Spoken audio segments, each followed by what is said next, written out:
Fun. That's what we're having in Las Vegas. Welcome to Levels, and we are live, baby. We just got word it's snowing in upstate New York, but here in the desert, no snow. There's a nip in the weather. Homelessness has been outlawed in Vegas, apparently.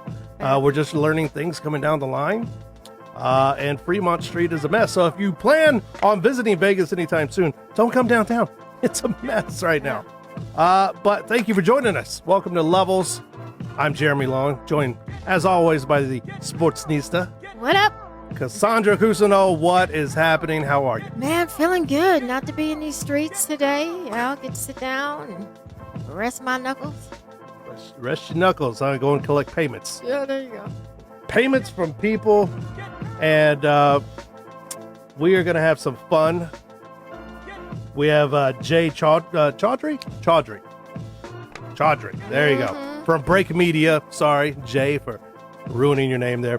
He's going to join us. We're going to talk about KSI-Logan Paul 2, the giant pay-per-view that's coming up. And I never thought I always hoped and dreamed that I'd get to see two YouTubers beat the snot out of each other. But now we get to see it again. And arguably, what place does it have in today's boxing and mixed martial arts scene? So he's going to let us know that and all the marketing behind that. First, let's start with a little bit of news. Walt Harris, the news that's kind of breaking today, his stepdaughter is missing. Serious things going down. She's been missing since October 23rd or 24th, I believe, and some new developments today. Cece, what's happening with Walt Harris, UFC fighter, and his stepdaughter? Yeah, so Anaya Blanchard, I believe is the last name. So she's a student at Auburn. She was last seen in a convenience store. Since then, the police have put together some clues to what might have happened to her, including some front-end damage to her car. They've also issued a suspect in the happenings, and apparently this individual was not just seen at the same convenience store at the same time, has a history of abducting and causing harm to individuals at and around convenience stores. And so hopefully they find this individual really, really quickly, especially since they suspect foul play. Very sad, very troubling. Yeah, that's nuts, man. I read just a little bit of that. Just kind of looking at it. How are you out on bond and bail for murder and kidnapping charges? Right. I thought those were the ones that they kept you behind bars. It's not like you stole from In-N-Out, stole a grilled cheese from In-N-Out. Which I might, but so the only time I've ever seen that before, I believe, was when Robert Blake was out on a capital murder crime on bail. This guy don't look like he was Beretta. So it's interesting to see that somebody who has been charged with that caliber of crime is actually out in the streets like that. Scary stuff. It is scary stuff. And thoughts and prayers with their family right now. You and I are both parents, and I can't imagine a worse hell. Have me thinking all kinds of things. All kinds of stuff, man. Moving on to some boxing, some MMA news. The Canelo-Kovalev fallout. We see Canelo pick up the knockout in round 11. You were there. Woo, what was the atmosphere like? How is the new champ looking with that shiny belt? Yeah, I was there for a very long time. I think I arrived at the arena at like 3 p.m., left at like 3 a.m. Local time. It was great. I mean, there are a few fighters that when they walk in the arena, you know exactly who it is. Canelo's one of them. Manny Pacquiao is the other one. And so you can hear all the music, you hear the fans, you hear them chanting Canelo and all kinds of other stuff in Spanish that I can't understand. By the way, stuff in Spanish, Canelo has a new translator, and my Spanish is not very good. In fact, it's awful. I even know that his translator was saying some real off-brand stuff. So somebody needs to... You know what? You got to start saving money. You cut the cable bill, you cut the translator, something like that, man. Those ducats start adding up after a while. You know, he's got to have that Stars and that Amazon Prime. And you got to get ready for Disney Plus. Oh, there's so that. you got to get a new translator. It costs a little bit less than that. Jeez, but it was great. It was a great atmosphere, great night for boxing until, the thing happened with the thing, and we had to be held up. Kovalev, where does he go? Very quickly, where does he go from here? 36 years old. In-N-Out Burger. Get you some slippers and have you a burger. It's been a great ride, man. You had the straps for a minute. It's time. 34-4-1. Scary in his day, and in his prime, his power. Caused a lot of guys to not want to mess around with this guy. But Kovalev looking bad in his last few fights. Most fighters go out of their shield. He was Kovalev. He wasn't the Crusher. Yeah. He didn't show up like that. He wasn't. He didn't seem like he was throwing a whole lot of power punches. And honestly, he kind of looked like that guy, like a guy you see at the supermarket or something like that. Your accountant. Well, your shady Russian accountant. I never had one of those. So yeah, well, you need to up your game. You need to get to a different level. And very quickly, I know we're going to get to the DAZN and their kind of weird moves there, letting UFC finish up to hopefully get some more subscriptions and things like that, more buys for their services and everything. But overall, the feel at T-Mobile, did it feel like home for Canelo? Oh, yeah. All the way we through? were at MGM. And as you walk in, MGM is a village. So as you walk through the village, you could see all of the flags and you can hear all the music and the sounds and plenty of cervezas and tequila floating out. So great, atmosphere for boxing. And I thought overall it was a good night. The one thing I don't like is when a company is that involved and has that much money in a fighter that's also, it's airing their fighters' fights and everything. Because, the cheesy video at the beginning, tonight you're going to see a new crown, new champion crowned and all that. Come on, man. With the cheese, I think the cheese is good, man. Put the cheese you think on that you like that kind of stuff? I don't. Yeah, at least pretend to have some unbiased opinion on who might win. They're 365 million. Ain't no bias. Even Chris Mannix. Okay, I know we got to move on, Nate Diaz. But Chris Mannix, who's on the production team, and don't get me started on DAZN's production. I hate their production. Chris Mannix is I respect him as a journalist. Yeah. He shouldn't be on TV. Yeah. Calling any kind of fights and everything. But every time, how did you give any of those first rounds to Canelo? I don't understand it. Listen, but I get Stevie it Wonder was there, and even Stevie knew that Kovalev was ahead, and it was. Yeah, but still, Chris Mannix had a 3-3 going in. So, come on, whatever. All right, Nate Diaz says that he is done with the fight game. Post on Instagram today. Peace up, A-Town down. I'm out. Ain't doing this no more. Do you really buy his retirement talk? I do. Nate Diaz throws some of the best tantrums in all of MMA because it sounds like real tough, and he's coming from this tough guy, BMF. Man, just because you don't get your way, you take your gloves and go home. Is that what's happening? So he could. And listen, he's been in back-to-back wars. That cut that Masvidal opened up was actually the same cut that he sustained when he fought Pettis. Was it Pettis? Why am I thinking Pettis? He's been pieced up a lot. Yeah, he's been pieced up a lot. And you know what? He's got other things going on. He made some money, but he didn't make Canelo money that night. So depending on how he invested his ducats, he got a new baby. We gonna see. Yeah, we'll see. Boxing, MMA, combat sports in general, very that sport where people always say, I'm leaving, and then they come back. It's a very expensive sport. There's a lot of easy money to be made. Easy saying, I just get punched in the face, right? Yeah, that's easy enough for some so people. We'll see. Like you said, Nate Diaz throws some of the best fits in the business. He's 34 years old, though, 20-12.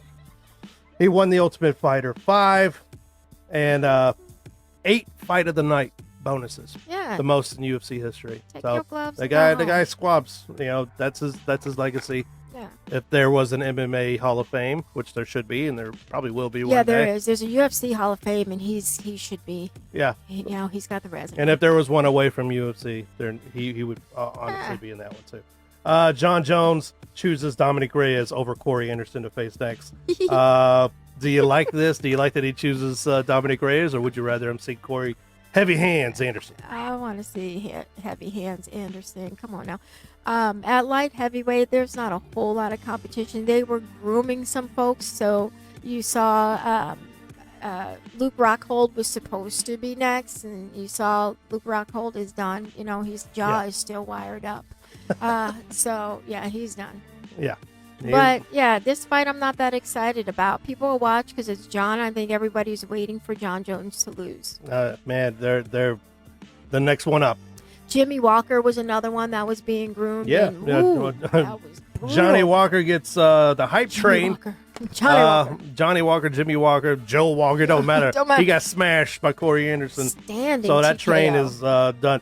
I'm not saying he doesn't have the power, probably couldn't, pose some threats down the line, but if you can't take those Corey Anderson shots, you ain't ready for John Jones. Reyes 12-0, 6-0 in the UFC, currently the number 4 ranked light heavy.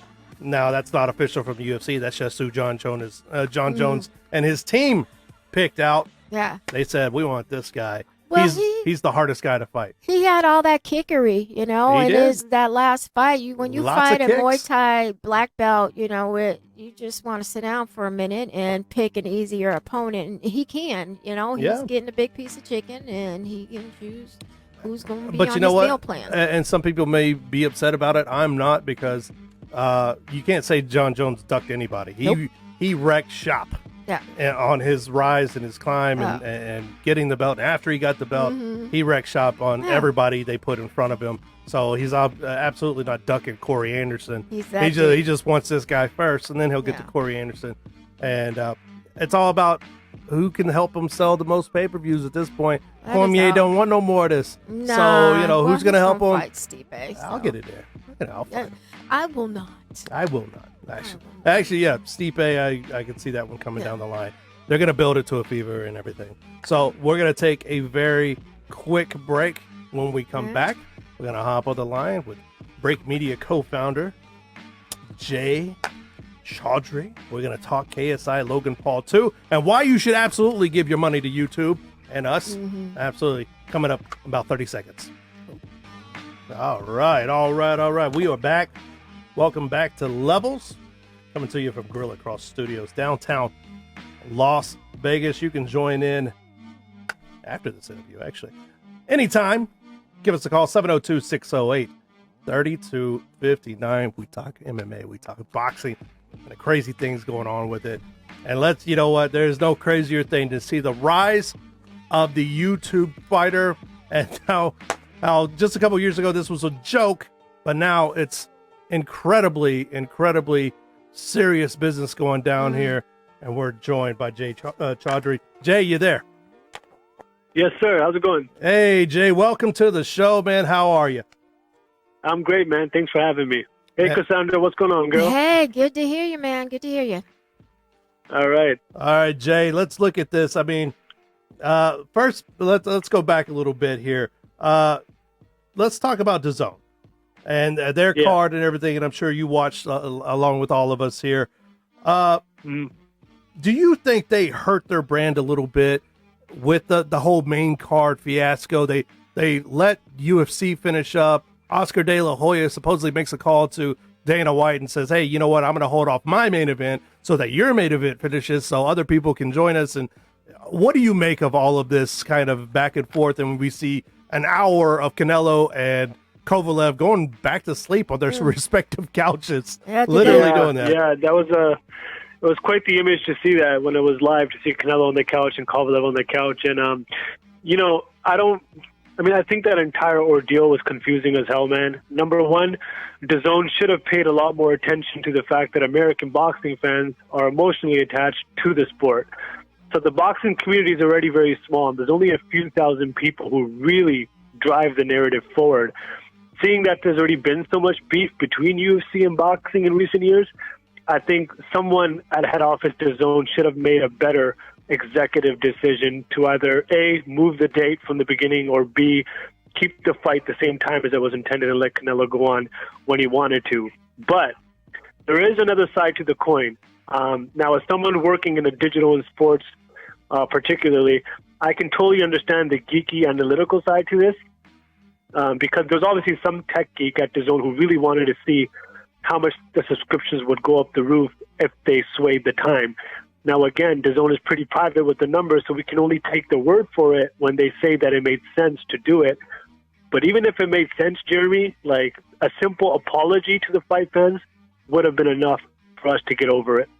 Yeah, it's kind of bananas because you heard Dana White at the end of his event saying how he got this frantic call from Oscar, and they were actually, he talked with Oscar a couple of weeks before the event saying, man, you got to move the date. And so they had, this Mexican standoff pretty much where Oscar refused to move the date, but they could have done some things during the broadcast. So when Ryan Garcia has that early knockout, instead of holding the entire event, they could have actually just put the thing on pause, or actually they could have started later. That was my point.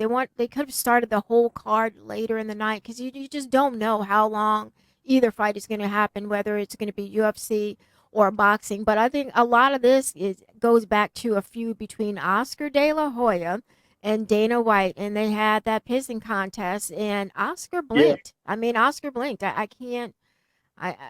There's no excuses for it. Well, it's not even just Oscar; it's the entire platform's responsibility to, be more responsible to the fight game and the fight audiences. And they like Paulie said this best on his podcast yesterday. He said, somebody has got to know from the beginning what the fuck is going on that night. And if you guys knew that these two worlds are going to clash, somebody had a total opportunity to, better take advantage of the executive decision to pull back or pull forward. And we decided to pull back. And of course, it upset the boxing community at large. Yeah, I don't know all what it says about the sport's biggest draw, the sport's supposed biggest draw in Canelo Alvarez and one of its premier companies and Golden Boy, that you would blink on a UFC fight card that, I mean, it was a good fight card, but it wasn't.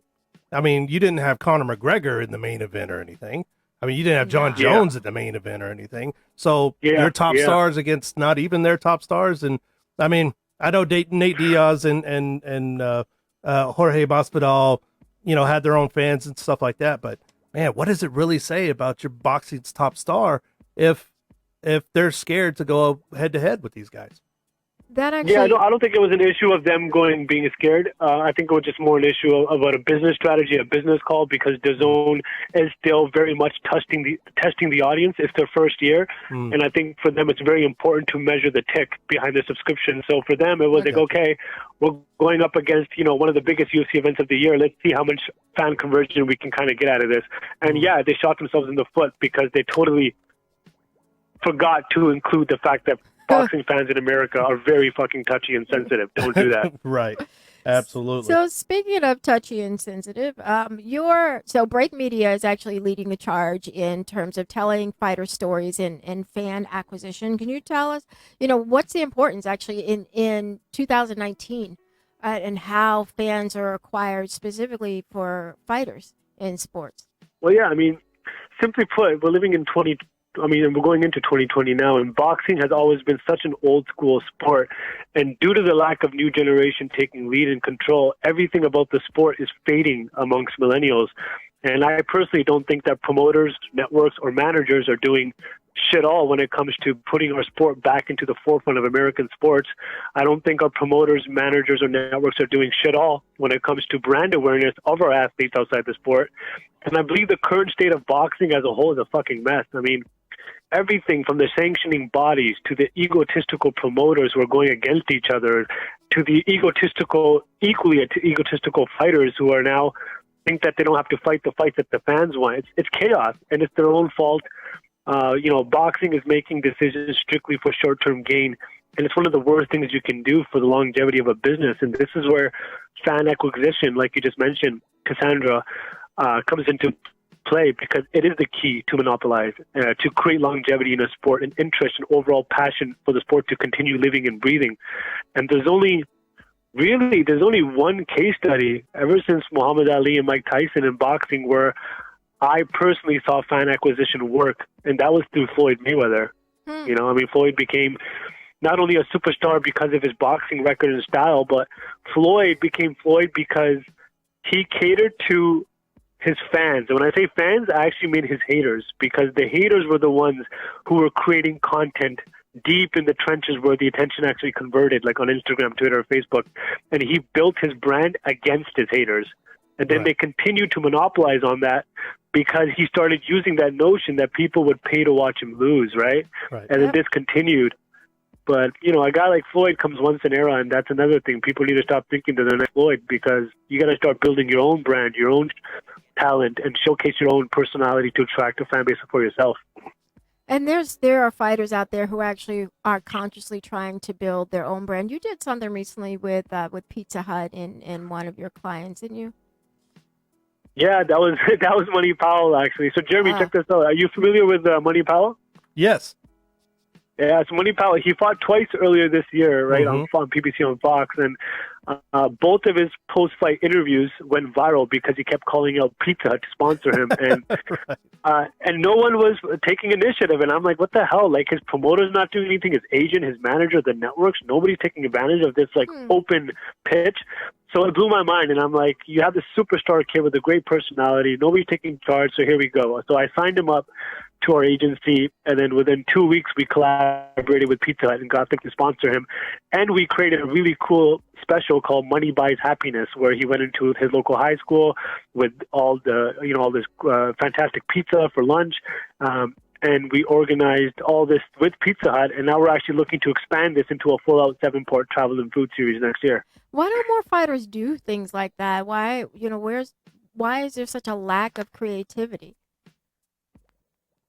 I don't think it's a lack of creativity. I think fighters are genuinely interested into getting out there.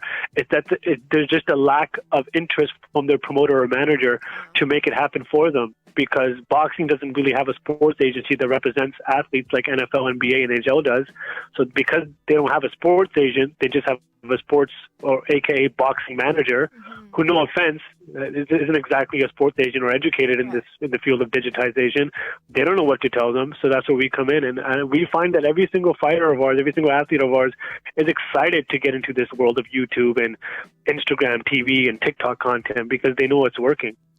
Oh my gosh! So speaking of YouTube, now I just, in full disclosure, I'm in the Get Off My Lawn crew when it comes to this fight, but I'm interested in hearing what you have to say about KSI and Logan Paul, and like, who's still mad? Why are you still mad? Well, are you not for it? Jeremy, what about you? Are you for it? You know what? I will be honest. The first fight I was not for. I thought it was kind of a mockery and everything. And then I saw the numbers when these guys actually threw down, and I was like, you know what? I was totally wrong. This is wonderful. It's only in this day and age, and it's so beautiful because it takes this certain point in time where these guys can generate this many eyeballs and this much, and these guys aren't professional fighters. I'm not trying to diminish either one of these guys, but they're not professionals. It's not Floyd Mayweather. It's not Canelo. These are these are just some guys who do stupid crap on YouTube, and now they're heading up a major pay-per-view. I love it. Yeah. Well, I think Cassandra in the beginning was feeling the same way too. How's your opinion on it now, Cassandra? I still feel the same. Listen, but Devin Haney is on the undercard. When you get someone like Devin Haney, who like just acquired his championship, now he's got to go out and earn it. But a true up and coming star in the sport, and I think someone like Devin is very important. It adds an air of legitimacy to that card. Well, I don't know. I don't know. Maybe it adds legitimacy to KSI and Logan Paul, but what does it say for Devin Haney, who is an actual real professional boxer? I think it exposes them to people that otherwise would not know who Devin Haney is. Look, I'm a watch. It's the same. It's the same reason that Tyson Fury is on WWE. Doing this thing with the big show. Well, look, I mean, it's no surprise that kids today are more interested in Fortnite players than YouTubers, solely based on the distribution availability of today's content. So here you have two awesome content creators who may not have spent years grinding and hustling in the gyms all their careers, but they certainly put in the work. Okay, these guys still grinded and hustled behind producing content every single day to get where they are now with over 60 million subscribers, billions of views, international brand deals. I mean, that's still work, you know? Yeah. That's number one. Number two, obviously the boxing community isn't or doesn't follow these two creators enough to know that boxing was actually one of KSI's personal passions, because there's countless logs of this guy from years ago where he first started sharing his passion for the sport. So in a way, it's like you have grown men dogging on a kid for wanting to go pro, number one. Because the first show that they did was completely without the help of DAZN and Matchroom. Wait a minute. So How old are they? How old are they? They're like in their late 20s, I think. They're not maybe kids. early 20s. They are not kids. No, but what I mean is, like, we can't hate on somebody who's wanting to go pro, can we? Like, if somebody wants to go pro and he wants to really professionally box, and KSI he's been pretty vocal about that. This isn't something to make money for him.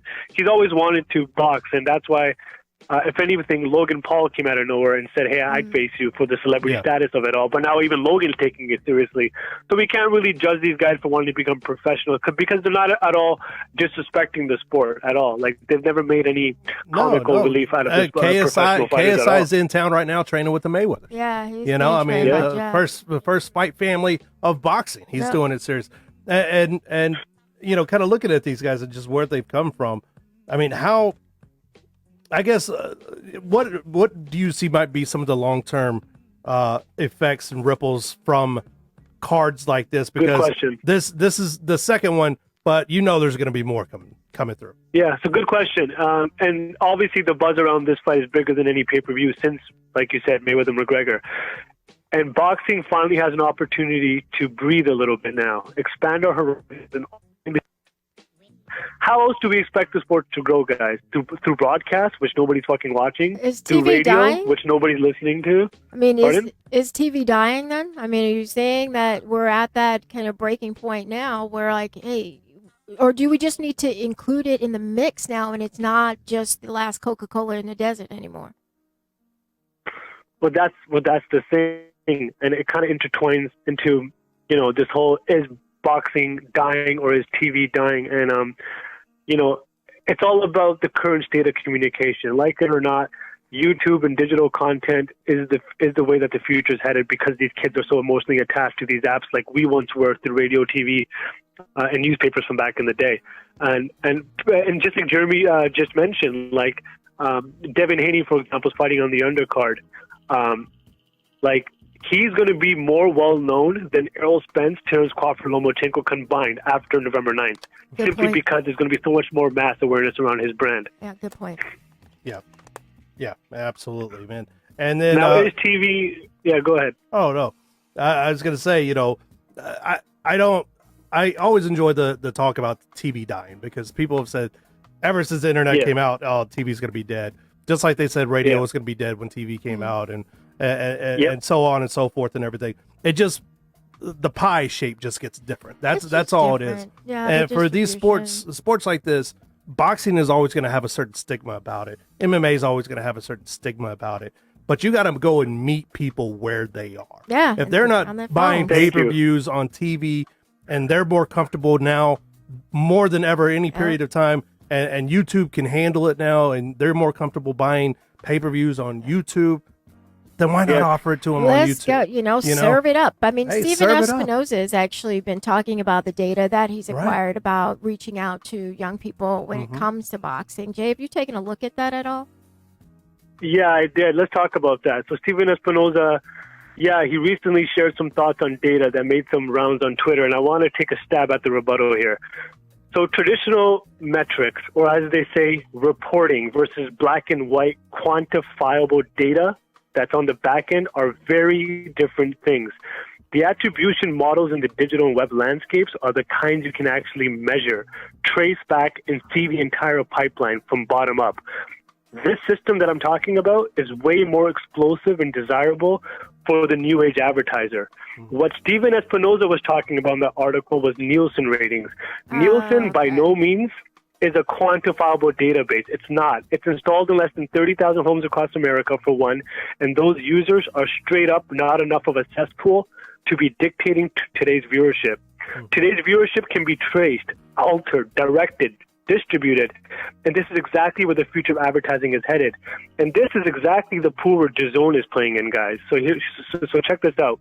From my professional point of view, One of the main reasons why DAZN doesn't release the sub counts of viewership is because they're literally waiting out for the cord to cut. Once that cord eventually cuts, everybody else has to play catch up. And by then, it's an open field, and everybody will be trying to race for who has the most subscriptions and who has the better app. And so who do you think is going to be in the lead by then? Well, So, dear Steven Espinoza, yeah. I'm a huge fan of yours for a long time.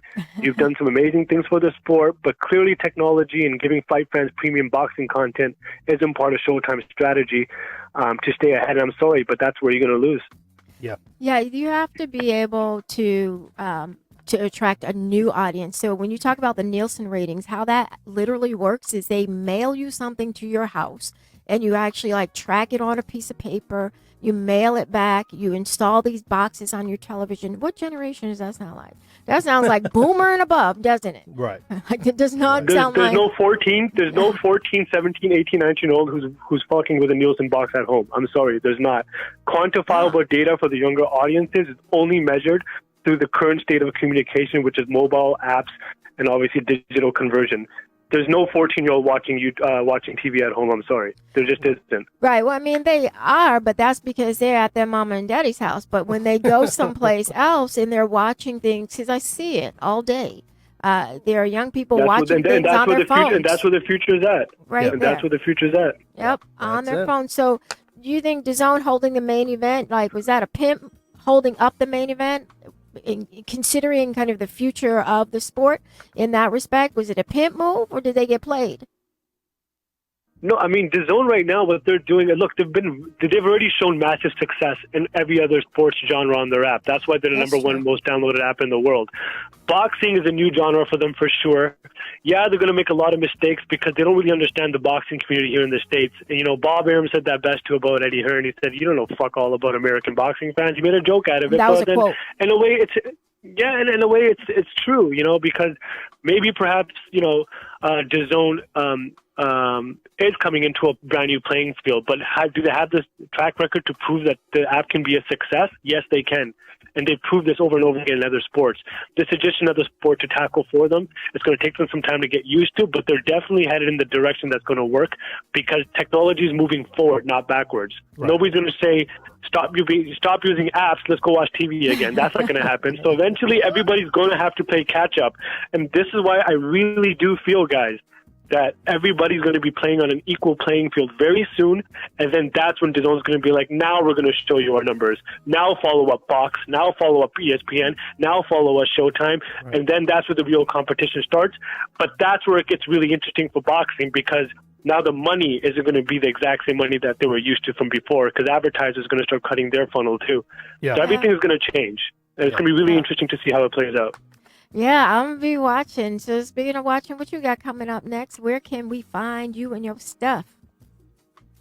Well, you know where to find me, breakmediagroup.com, Instagram, Twitter is producer_JC. You know, I'm a huge supporter of Cassandra and Jeremy, and I'm going to be an immediate fan of yours as well. I really love what you guys are going on, and, you know, I'm here to help support the movement as well. We Totally appreciate it appreciate so that. much, Jay. Appreciate lots of great insight, Jay. Man, we can't wait to talk to you again down the road. Thank you, buddy. Thanks a lot, Cassandra. Peace out. Thank you. All right. There we go, man. All right, guys. I love the business of boxing. Yeah. I love the business of what's coming up and everything. We're going to take a very, very short break. 30 seconds. Well, we're going to be right back. We're going to talk a little bit middleweight division and what's coming up with the UFC. Let's do it. You're going to want to call in.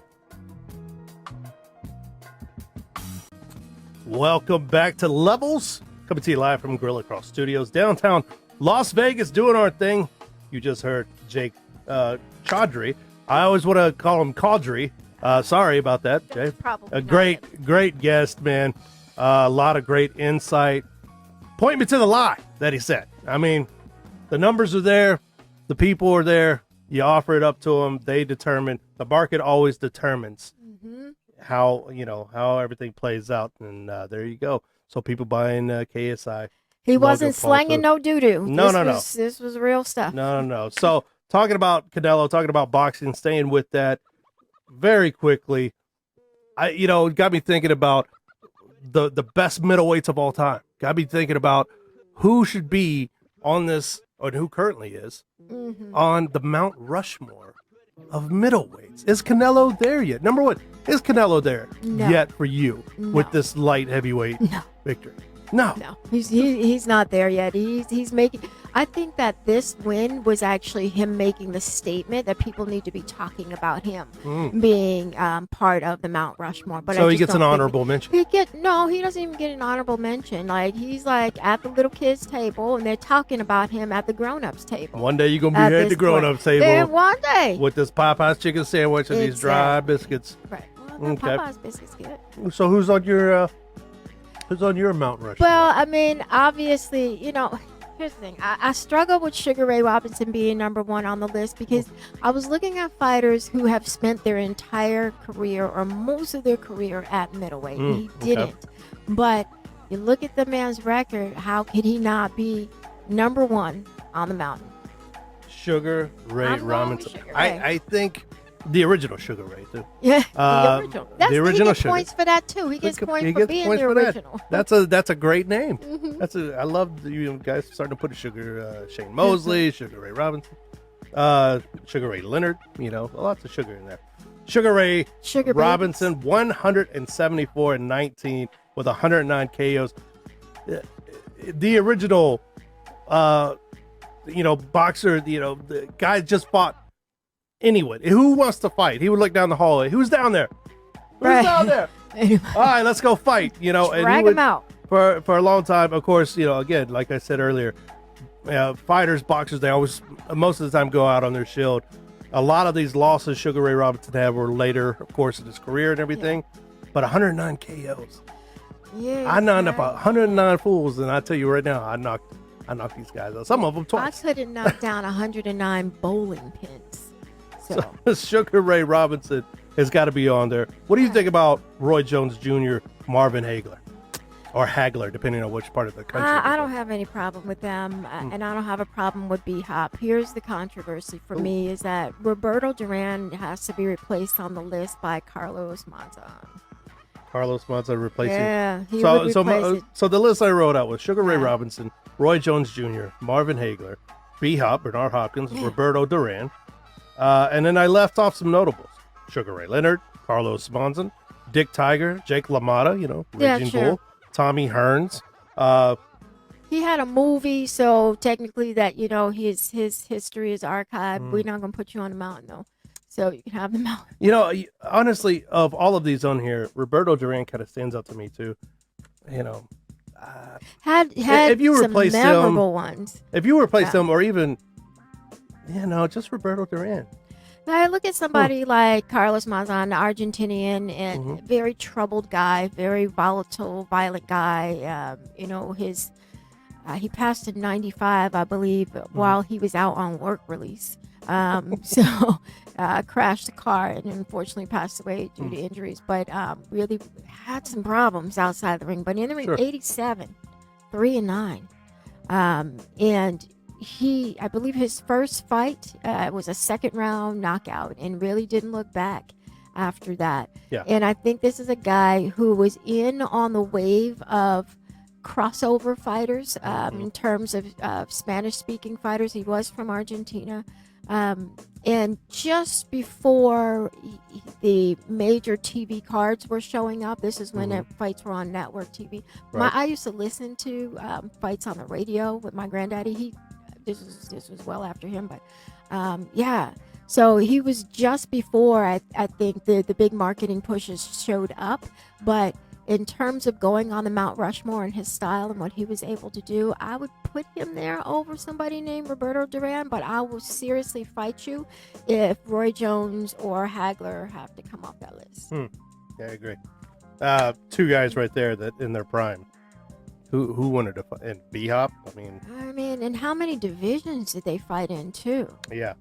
Like all kinds of divisions and everything. So there you go. A little fun. Always fun to debate, But Canelo is not there yet. He's at the little kids' table, and the adults are talking about him, saying one day you might be at the big kids' table. Well, it's always fun. You know what is undeniable is we're still getting comments here from our last guest. My friend Keith saying the DAZN is trash. Absolutely. No. Let me tell you. Not the company itself. Yeah. I like the company itself. their production right now. They got to figure that There's out. some problems with the production, and I've been in the arena when Chris there's Mannix! problems with the production in the arena too. It is frustrating, but you know they're getting their toe in the water, and they're up to their ankles now. So Can I chime in real quick? We're watching it on TV. We had a UFC party. Right. We're watching it on TV after UFC, obviously, and they're doing the video intros for them coming in the ring, but they're filming the video screen as they're walking in. That's something I would do, right? They didn't broadcast that. Right. Yeah. The delay was prevalent throughout the whole day. And you said, I mean, you were there. You were there at MGM, and they started playing the main event. I of didn't UFC. even know. Right. So a group of the media went back to the media room, and we were looking for milkshakes at that point because we were like, this thing's gonna be hell for a minute. And then we started to get text messages from colleagues saying they are showing the UFC 244 here in the arena. And there was one of our colleagues actually from the RJ, shout out to Heidi, who bought the UFC event. So it was on her laptop, and she was like, this is unbelievable because I paid for this. I could have watched it for free on the big screen in the arena. So it was They got to get some that nonsense. figured out, man. Yeah, y'all got to quit playing. They're Playing with people. The announce team, the fight team, You're not feeling them at all. I'm not feeling them. There's no chemistry. It's not filling There's your bucket. awkward questions, but Yeah. I understand the position. All of a sudden, the producers in your ear saying, "Hey, you got to stall for another hour," and then all of a An hour and a sudden you're half. thrown into an awkward interview with Chris Mannix and Canelo, where it's Chris Mannix does not speak Spanish, Canelo does not speak English. He does, So they- though. Canelo just refuses. He just Canelo's refuses to English do is it. just as good as Gennady Golovkin. But English is. he doesn't do it, so they got Yeah. this weird kind of interview there, and It was real goofy. it's such a turnoff. And part of Yeah. boxing, like Showbox, Showtime Boxing and stuff like that, and even PBC, they have it down to a science. Well, they've you been know? doing it for They've been doing it for a while. million years. They've been but doing it for a while. They I got get their that. own problems because you've been doing it so long that now your bread is stale, and you need to get back to the bakery and make some new stuff. Yeah, it's But- painful. It's downright painful. at But this point. I was watching. You spend that much money on fighters, you gotta spend a little on your production, man. Yeah, but they had fight out of Japan. It was at 4:30 this morning Yep. Pacific Standard Time. The Monster and Nonito Donaire. Inoue is the future of the bantamweight division. But here's the cool Inoue- thing: I fell asleep. I was up, and my daughter was up at 2:30 Look, harassing me. and We're then- parents, man. Right. The and fact I that you even tried, you I get points tried, for that. man. But I was I thought able about to it. run it back. It's on the app. I don't know if it's still up, but it was as Sure will of be. 2 hours ago. So now you can sit back, and I tell you what, the 11th round of that fight is probably top 3 of best rounds this year. Really, Any division. fight of the year candidate. Absolutely. That's what I'm hearing. Absolutely. I did not watch it because And I saw it on what I DAZN. noted earlier, and I'm tired thinking about it now. Sleep. Yeah. That's amazing, man. Yeah. Talk about the future of boxing and everything. Great cards happening all over the world. For boxing, they just got to keep that momentum going. Mm-hmm. And oftentimes it's those heavyweights that move the world and move the needle, move the sport. And we got a big one coming up with Deontay Wilder taking on Luis Ortiz. And we're going to talk about it every single show until it happens, because Pretty much. who knows what's really going to happen, even though most people are picking Wilder by knockout. I'm sure that is the case, but a lot of fun that first fight was. Guys can get old and around, and that was the They can. first fight. Gennady Golovkin looked significantly different in that second fight that makes against me sad. Canelo. He looked a lot different, actually, in his most recent fight as well. So That when made we me see sad. Ortiz again, I'm curious to see how much time has caught up with him. Because I think he's like 97 on paper, but he's saying, how old is he saying he is? He's Cubano. Yeah, let's see. He what might the- be 800 years what your old. man. government age is. Yeah, he might be 800 years old. Yeah, man. and Deontay Cubans- Wilder is something else. Cubans are born at like 400. So I think mean, so. there you go. But I do love me some Cubans, so I'm Yeah, not sure. no, I love the Cuban people and Yeah. Cuban sandwiches and things like that. Yeah, foolish man. So we're up against it, right? Yeah, We we're had up something against it. planned, but Before we can- go, before we go, We got time we for have, it? Or we can yeah, time? no. We're going to do this real quick. Okay. We have a closing segment. We'd like to introduce to everyone that we are calling at the moment, Let Me Level With You, where we're just going to get some crap off our chest, and I am going to turn it over to the Sportnista. Let me just say this real quick. Ding dong dummies, boxing is not dead. What's dead is the boxing that your daddy and your granddaddy knew. Boxing is showing up on apps now, on tablets now, and sometimes on TVs. It is also an international sport, dummies, just in case you didn't know that.